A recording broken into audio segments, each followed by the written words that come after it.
Արգելի հետևողներ, քիչ հետո կզրուցենք Հայաստանի Հանրապետության նախկին վարչապետ Խոսրով Հարությունյանի հետ, որը ևս այստեղ է եւ եկել է աջակցելու Հայաստան դաշինքին։ Կադրում նա է։ Պարոն Հարությունյան, եկել եք աջակցելու Հայաստան դաշինքին, գոհ եք արդյունքներից քարոզարշավ, ինչ կասեք։ Ես պետք է ասեմ, որ հետևում եմ բոլորի քարոզարշավին, ես իհարկե հիմնական ընդդիմադիր ուժերի քարոզարշավին եմ հետևում եւ պետք է արձանագրենք, որ գնալով ոնց որ դնագունդը գնալով ավելի մեծանում է եւ որակական խոսքի որակի տեսանկյունից եւ ծրագրային հարցադրումների տեսանկյունից եւ իհարկե նաեւ իշխանություններին հակադարձելու տեսանկյունից ես ընդհանուր առմամբ բավարարված եմ։ Ընդհանուր առմամբ ես ասպայդրությամբ ընդդիմադիր ուժերի քաղաքական պայքարի այս ընթացքից բավարարված եմ։ Են հաղթել Նիկոլ Փաշինյանին։ Իսկ կարծում եք ինչու են այս ջանքերը գործադրվում։ Իհարկե այո։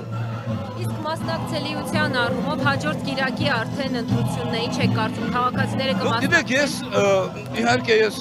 ձերպես հետևում եմ սոցիոլոգիական հարցումներին։ Ինքս միայն հիմք ունեմ նրանց ներկայացած թվերը, ոնց որ թե բոլորն փաստում են, որ մասնակցությունը բավականին բարձր կլինի, իսկ դա արդեն հաղթելու գրավականն է,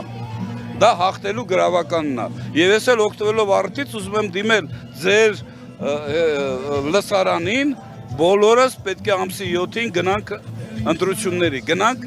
քվեարկության, մենք իրավունք չունենք այս հնարավորությունը բաց թողնենք, սա բացառիկ հնարավորություն է Հայաստան Հանրապետության, Հայաստանի պետական ինստիտուտները վերականգնելու եւ ընդհանրապես մեր այդ պետականության գավիժման գործընթացը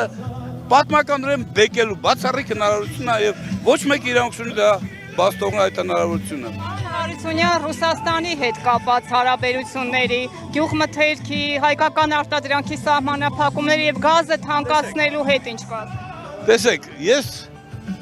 համոզված եմ, որ դա ներքաղաքական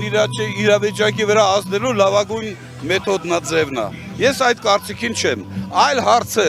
որ Ռուսաստանի քաղաքական ղեկավարությունը ակնհայտ զգացնել է տալիս մի շատ պարզ բան։ Ձեր հանրապետությունը իր բնականon կենսագործունեությունը ապահովում է մեր աջակցության շնորհիվ, այդ թվում տնտեսական շատ լուրջ աջակցության շնորհիվ, ապա բարի եղեք նաև հաշվի նստել մեր հետաքրքրությունների հետ, ընդհանրապես սրա մասին է խոսքը գնում։ Եվ ես կարծում եմ այս հարցադրման մեջ տրամաբանություն կա։ Տեսեք, նույնպես հիմա գործում է Տրամպը իր բոլոր նույնիսկ իր զինակիցներին է ասում, ուզում եք ես ձեզ օգնեմ, ուրեմն բարի եղեք իմ հետաքրքրությունների հետ հաշվի նստեք։ Համաձայն եք, որ ստեղ տրամաբանություն կա, ամենայնպես ուժեղ պետությունների, մեծ պետությունների քաղաքական վարքագիծը այս կոնտեքստում միանգամայն ըմբռնելի է։ Կրկնում եմ, ես օրինակ խորհուրդ չեմ տա գնալ այդ ճանապարհով, բայց որ ինքնին հարցադրումը այն առումով, որ գնդակը հիմնականում գտնվում է մեր դաշտում, հասկանում եք, սա ակնհայտ է։ Եվ վերջի միտքը, ես կարծում եմ, որ Հայաստանի եւ Ռուսաստանի եւ ոչ միայն հարաբերությունները,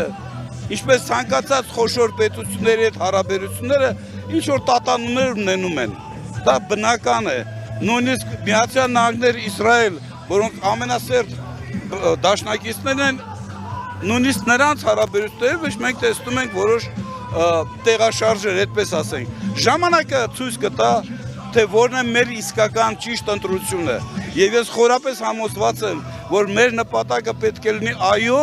մեր արտաքին կապերը հնարավոր չափով դիվերսիֆիկացնել, բայց այդ հարաբերությունները չի կարելի ձևավորել մեր բարեկամի վտանգելու կամ նրանց շահերը անտեսելու ճանապարհով։ Խոսքը սրանում է։ Այսինքն մենք բոլորը պետք է փորձենք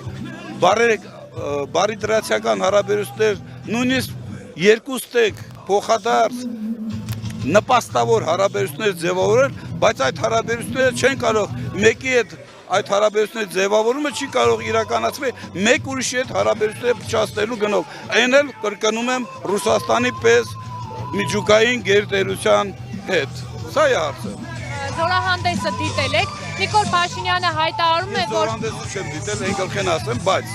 մի բան նկատել եմ,